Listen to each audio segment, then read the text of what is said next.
Good morning, dear students. Today we are going to start chapter number 10, that is from the biology, respiration in organisms. Okay, so let's start it.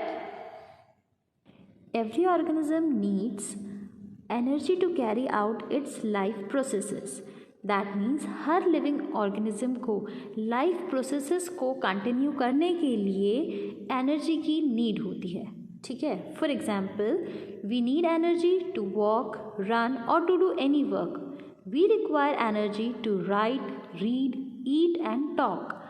While we are sleeping, energy is required. We get this energy from the food we eat. That means जब हम घूमते हैं, दौड़ते हैं या कोई भी काम करते हैं, चाहे वो लिखना हो, पढ़ना हो, खाना खाना हो, इवन सोने के लिए भी हमें एनर्जी की रिक्वायरमेंट होती है.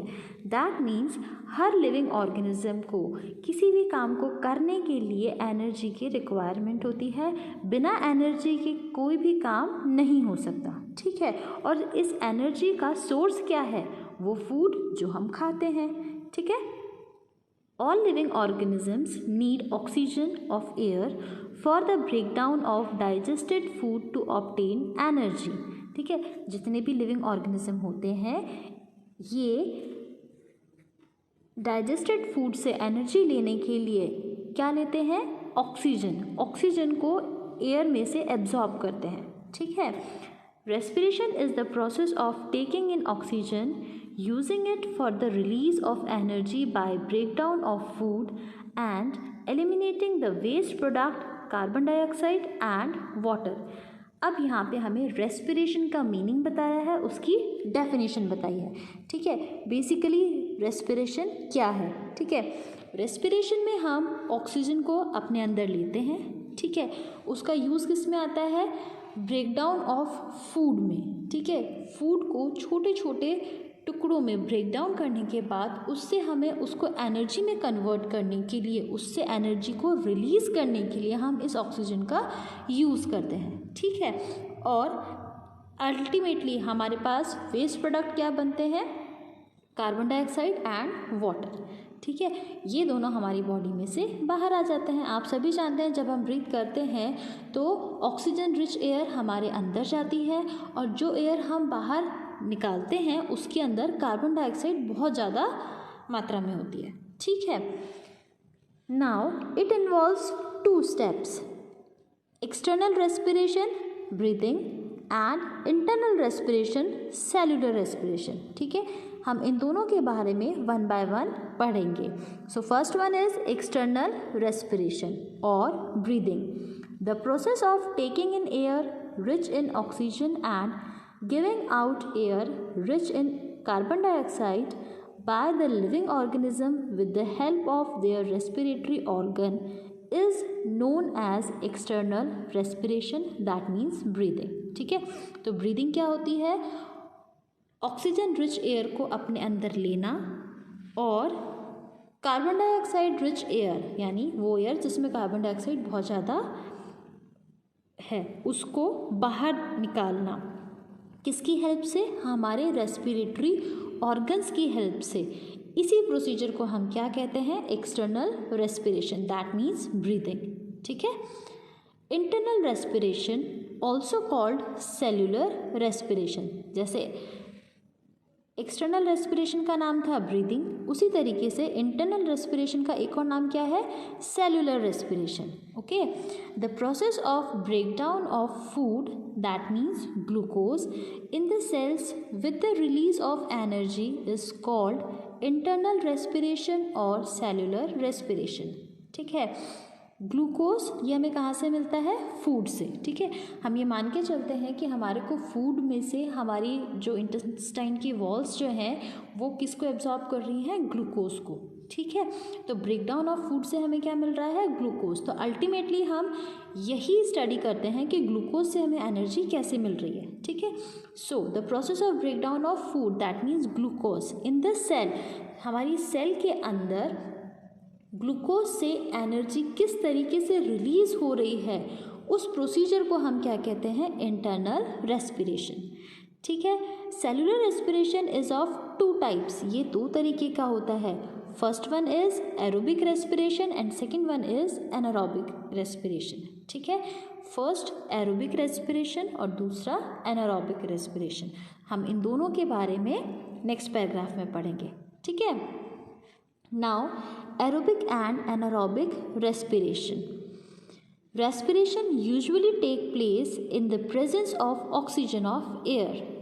Respiration can, however, also take place in the absence of oxygen of air, though it is very rare. On the basis of whether oxygen is used or not, there are two types of respiration: aerobic respiration and anaerobic respiration. That means respiration procedure के अंदर हम oxygen को use कर रहे हैं या नहीं कर रहे हैं, इसी बेसिस पे हमने इसको दो पार्ट्स में क्लासिफाई किया है, एरोबिक रेस्पिरेशन और एनारोबिक रेस्पिरेशन। ठीक है, वैसे in the absence of oxygen respiration बहुत ही कम होता है। So the first type of respiration is aerobic respiration. Breakdown of food glucose into carbon dioxide and water to release energy using oxygen is called aerobic respiration. Aerobic respiration क्या होता है? Oxygen की presence में जब breakdown of food होता है, breakdown of glucose होता है कार्बन डाइऑक्साइड एंड वाटर की फॉर्म में, जिससे एनर्जी रिलीज होती है, उसे हम एरोबिक रेस्पिरेशन कहते हैं। ठीक है, ब्रेकडाउन ऑफ फूड तो हो रहा है, उससे एनर्जी रिलीज हो रही है, लेकिन ऑक्सीजन की प्रेजेंस में हो रही है। ठीक है, और इसमें जो प्रोडक्ट बनता है वो क्या बनता है? Carbon dioxide and water. ठीक है, it can be represented by the following equation. इसे हम फॉलोइंग इक्वेशन के थ्रू भी देख सकते हैं। तो आप देखिए, इस इक्वेशन के अंदर जो बॉक्स के अंदर है उसमें C6H12O6, ये किसका फॉर्मूला है? ग्लूकोज का, प्लस 6O2, O2 किसका फॉर्मूला होता है? ऑक्सीजन का।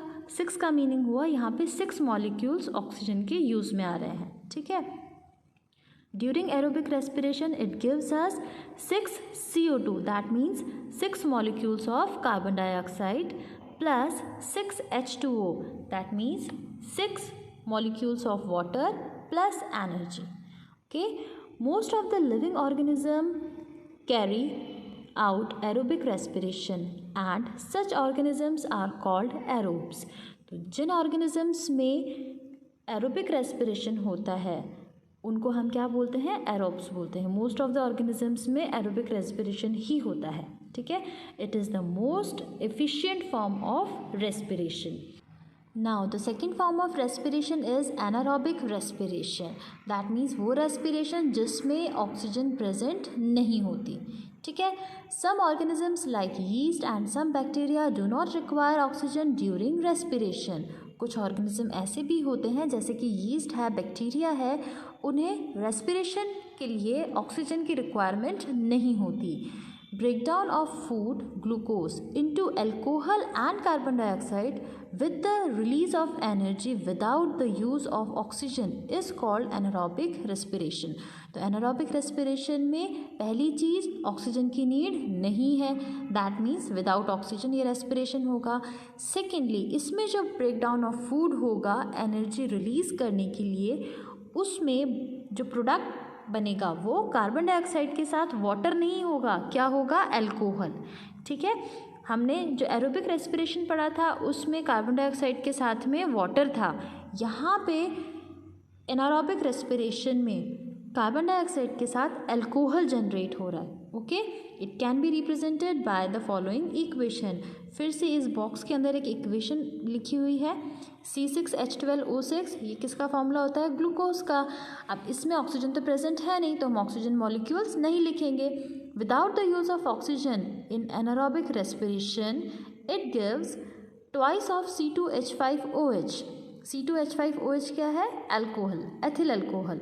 OH ग्रुप अल्कोहल को शो करता है। ठीक है, twice means 2 molecules of ethyl alcohol plus 2 CO2, that means 2 molecules of carbon dioxide plus energy. Okay, Only simple organisms like yeast and some bacteria carry out anaerobic respiration and such organisms are called anaerobes. तो वो organism जिनके अंदर anaerobic respiration होता है जैसे कि yeast और bacterias, उन्हें हम एनारोब्स कहते हैं. The amount of energy given out in anaerobic respiration is much less than aerobic respiration.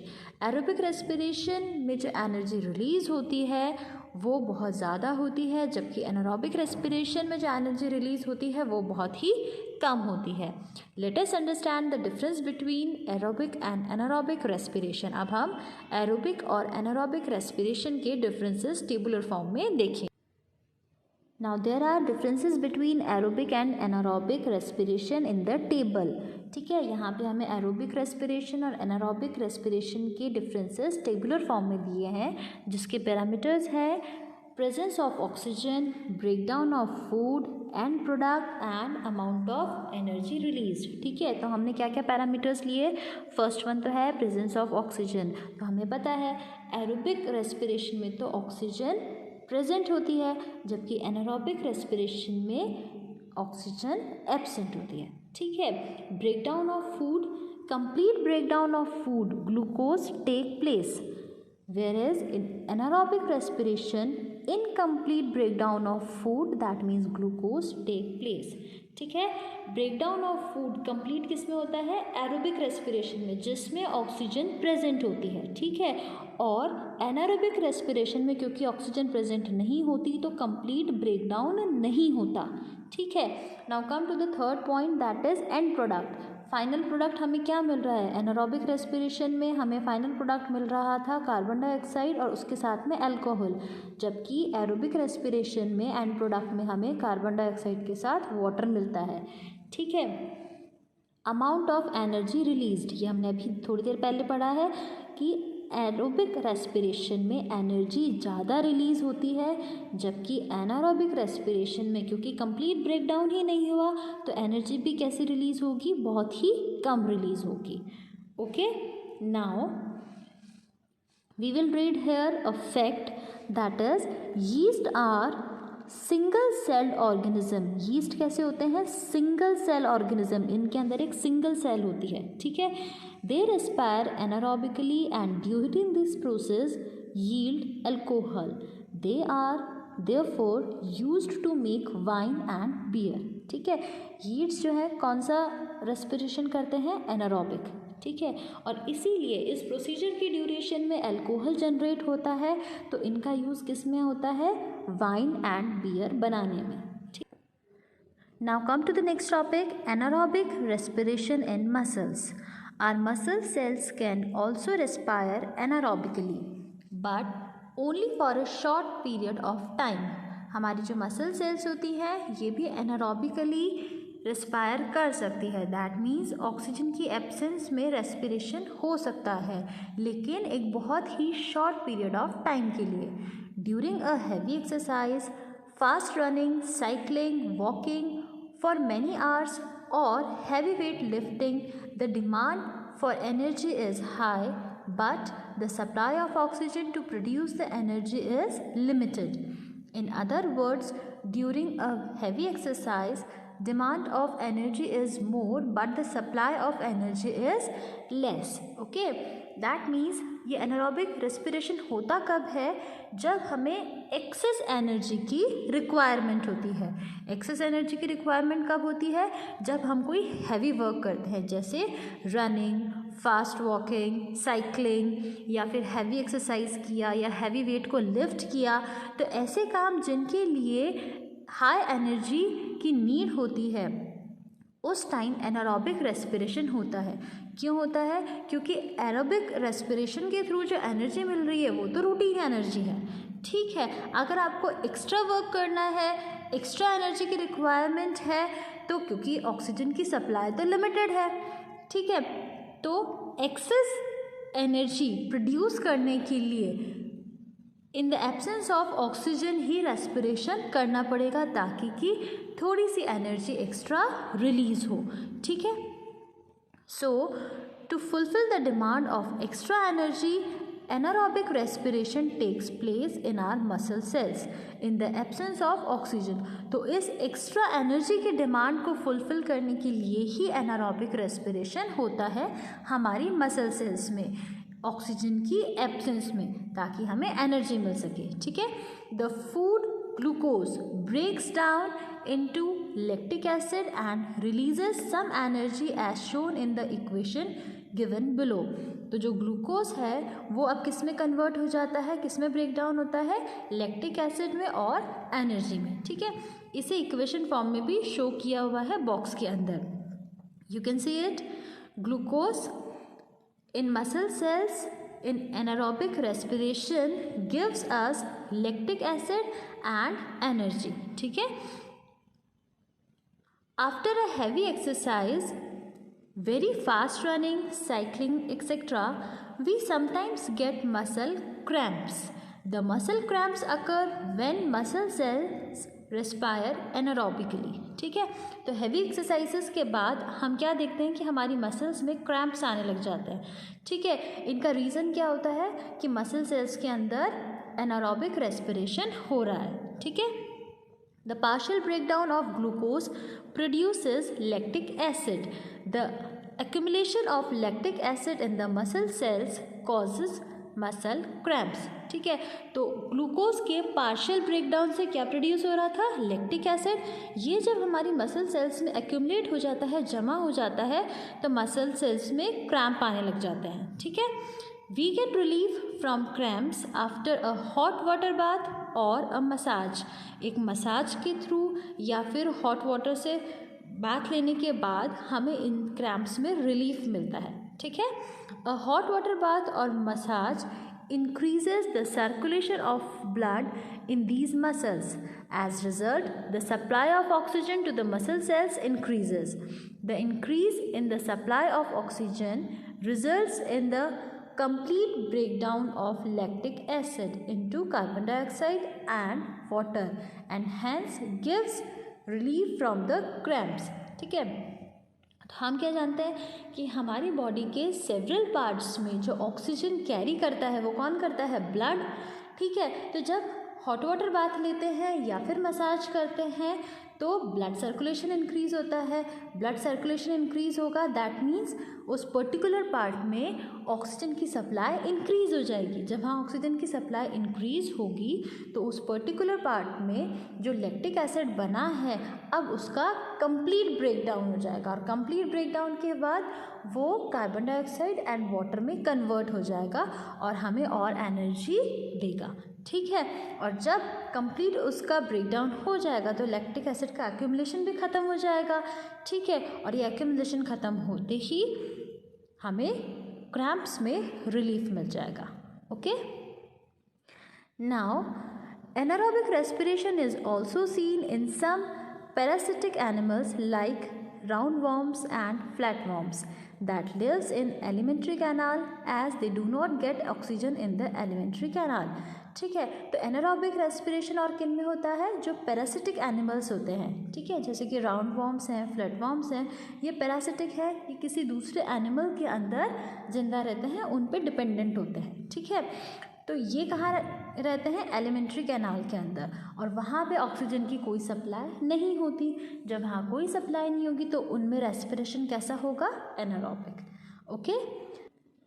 Now come to the next topic, external respiration, breathing.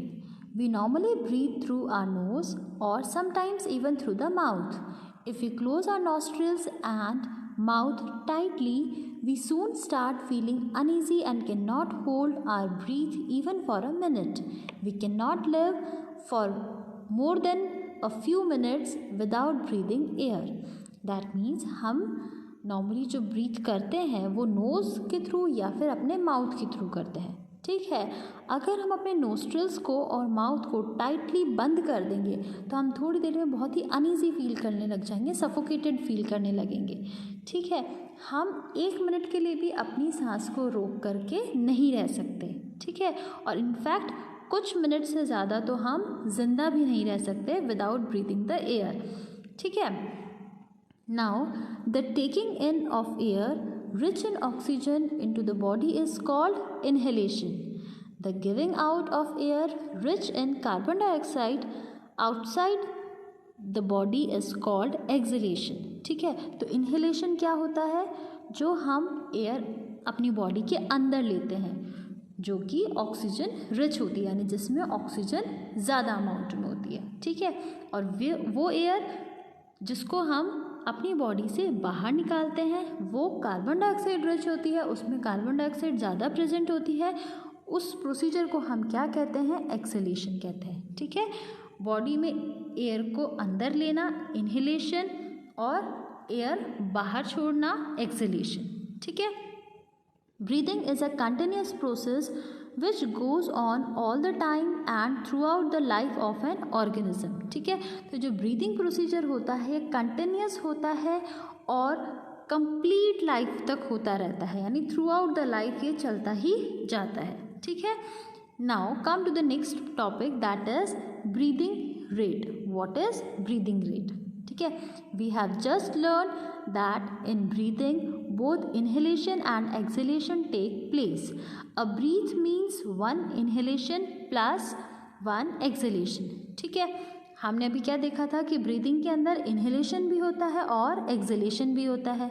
ठीक है, तो एक कंप्लीट ब्रीथ आप किसको कहोगे? एक पूरी सांस एक बार इनहेल करना और एक बार एक्सहेल करना, that means complete one inhalation and one exhalation. इसे हम क्या कहेंगे? A breath, a single breath. Okay. The number of times a person breathes in a minute is called the breathing rate. एक minute में एक person जितनी बार breathe करता है, यानी जितनी बार इनहेल और एक्सहेल करता है एयर को, उसे हम उसकी ब्रीथिंग रेट बोलते हैं।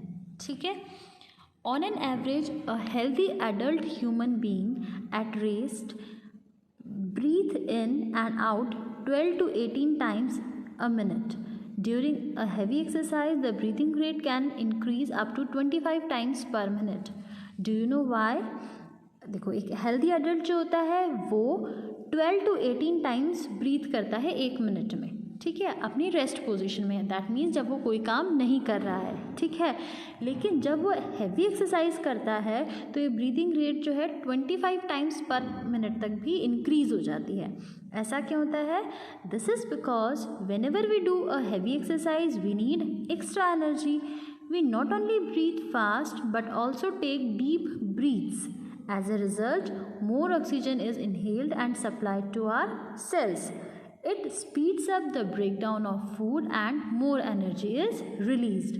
The breathing rate of a person is the slowest when he is sleeping because minimum energy is required by the body during sleep.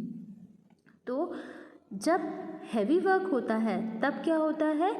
ज़्यादा एनर्जी की नीड होती है, तो कोई भी पर्सन डीप ब्रीथ लेता है, उससे क्या होगा? या तो जल्दी जल्दी ब्रीथ लेगा और डीप ब्रीथ लेगा तो उससे क्या होगा? ज़्यादा ऑक्सीजन हमारी बॉडी के अंदर जाएगी, ज़्यादा ऑक्सीजन हमारी मसल सेल्स को मिलेगी और ज़्यादा अमाउंट में रेस्पिरेशन होगा, ब्रेकडाउन ऑफ फूड होगा, तो ज़्यादा एनर्जी रिलीज़ होगी और हमें ज़्यादा एनर्जी की ही तो नीड है हैवी वर्कआउट के टाइम। ठीक है, तो ब्रीदिंग रेट जो है उस टाइम पे फास्ट होगी जब आप हैवी वर्कआउट कर रहे हो, और जब आप रेस्ट पोजीशन पे हो तब ब्रीदिंग रेट हमारी कम होगी। ठीक है, मिनिमम कब होती है? जब कोई पर्सन सो रहा होता है, क्योंकि ड्यूरिंग स्लीप मिनिमम एनर्जी की रिक्वायरमेंट होती है। ठीक है, now we can see one activity which is given in the book activity number 1 to see the variation in the breathing rate during different activities. ठीक है, इस फर्स्ट एक्टिविटी में different activities दी हुई है और उसमें हमें अपनी ब्रीदिंग रेट को देखना है कि कब नॉर्मल है, कब फास्ट है और कब फास्टर है, और अकॉर्डिंगली उनको रेट करना है 1 to 6 इंक्रीजिंग ऑर्डर में। ठीक है, तो यहाँ डिफरेंट एक्टिविटीज़ क्या दी हुई हैं? Reading, walking, cycling, watching TV, playing carrom and running. ठीक है, तो ऑब्वियस सी बात है हाईएस्ट किस में होगी? रनिंग में, क्योंकि सबसे ज़्यादा हैवी वर्कआउट क्या है? रनिंग। है ना, और उससे कम किस में होगी, साइक्लिंग में, एंड सो ऑन। ये आपको देखना है, आपको मैंने तो आपको डिक्रीजिंग ऑर्डर में स्टार्ट कर दिया, लेकिन आपको ये इंक्रीजिंग ऑर्डर में 1 to 6 तक नंबर्स प्रोवाइड करने हैं। You can do it at your home, do it